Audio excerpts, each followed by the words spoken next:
आखिर क्यों देवानंद के ब्लैक कोट पहनने पर कोर्ट ने लगा दिया था बैन। बॉलीवुड में कितने हीरो आए और चले गए, लेकिन ऐसे कुछ ही हीरो हैं जिनके किस्सों का जिक्र के बिना हिंदी फिल्म का इतिहास अधूरा रह जाएगा। देवानंद भी ऐसे ही सितारों में से एक थे। गाइड, हरे कृष्ण हरे राम, देश परदेश जैसी फिल्मों से हमारा मनोरंजन करने वाले देवानंद ने 100 से अधिक फिल्मों में काम किया। आज भी पुराने जमाने के किसी हैंडसम और टैलेंटेड एक्टर की बात होती है तो देवानंद का नाम सबसे पहले आता है। लड़कियां उनकी इस कदर दीवानी थीं कि जहां वो जाते थे सैकड़ों हजारों लोगों की भीड़ जमा हो जाती थी। लड़कियां उन्हें खून से भी खत लिखती थी। क्या आप जानते हैं देवानंद को ब्लैक कोट पहनने पर पाबंदी लगा दी गई थी। जी हाँ, देवानंद को लेकर दीवानगी का आलम ये था कि उनकी एक झलक पाने के लिए लड़कियां बेताब रहती थी और उन्हें लेकर एक किस्सा भी काफी मशहूर है कि उनके काले कोट पहनने पर रोक लगा दी गई थी।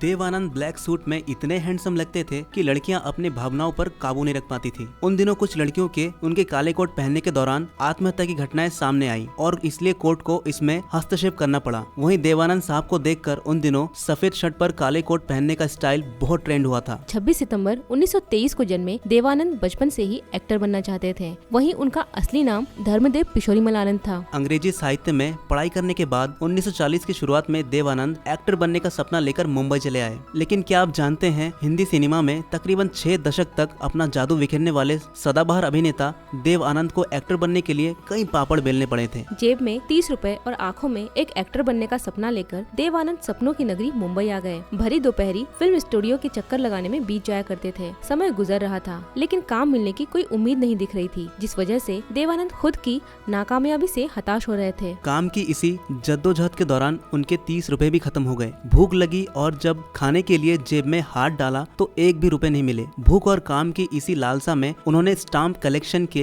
एल्बम को बेच दिया जो उन्होंने बरसों से इकट्ठा किया था। इस एल्बम से उन्हें और 30 रुपए मिले थे, जिससे उन्होंने मुंबई में कुछ और दिनों तक गुजारा किया। इस दौरान उन्होंने क्लर्क की नौकरी भी की थी। एक दिन देवानंद को लोकल ट्रेन में एक मुसाफिर ने बताया कि प्रभात फिल्म कंपनी अपनी आने वाली फिल्म के लिए एक सुंदर नौजवान की तलाश कर रही है। अगले दिन देवानंद पहुंच गए प्रभात फिल्म कंपनी, जहां उनकी मुलाकात कंपनी के मालिक बाबूराव पाई से हुई। बाबूराव पाई उनके बातों और उनके बेबाक जवाब से बहुत प्रभावित हुए और कहा कि कल आकर पीएल संतोषी से मिल लेना। फिर अगले दिन उनकी मुलाकात पीएल संतोषी से हुई। उनको भी उन्होंने अपनी बातों और पर्सनैलिटी से इतना इम्प्रेस किया कि उन्होंने देवानंद को 3 साल के कॉन्ट्रैक्ट के साथ प्रभात फिल्म कंपनी का हिस्सा बना लिया। इस बैनर तले उनकी पहली फिल्म थी हम एक हैं, लेकिन ये फिल्म कुछ खास कमाल नहीं दिखा पाई थी। हालांकि यहीं से उनका फिल्मी सफर शुरू हो गया था। इसके बाद देश के विभाजन के उथल पुथल के दौरान ही देवानंद का प्रभात कंपनी के साथ कॉन्ट्रैक्ट भी खत्म हो गया। हालांकि उनका ये संघर्ष लंबा नहीं चला और देवानंद को अशोक कुमार की फिल्म जिद में काम मिल गया। ये वही फिल्म थी जिसने उन्हें बतौर एक्टर फिल्म इंडस्ट्री में स्थापित किया था।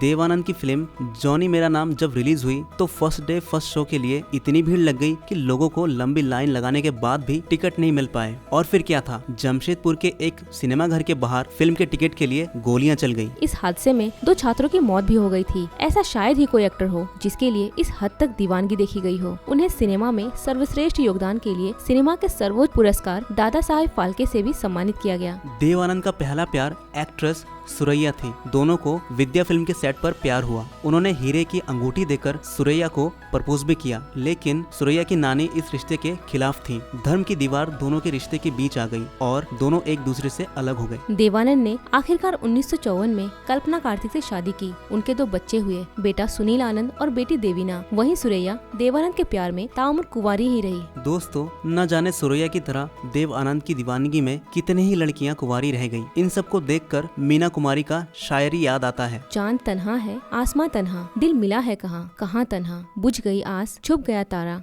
थरथराता रहा धुआं तन्हा। जिंदगी क्या इसी को कहते हैं, जिस्म तन्हा है और जान तन्हा। हम सफर कोई अगर मिले भी कभी, दोनों चलते रहे तन्हा तन्हा। जलती बुझती सी रोशनी के परे, सिमटा सिमटा सा एक मकाम तन्हा। राह देखा करेगा सदियों तक, छोड़ जाएंगे ये जहां तन्हा। चांद तन्हा है, आसमां तन्हा, दिल मिला है कहाँ, कहाँ तन्हा।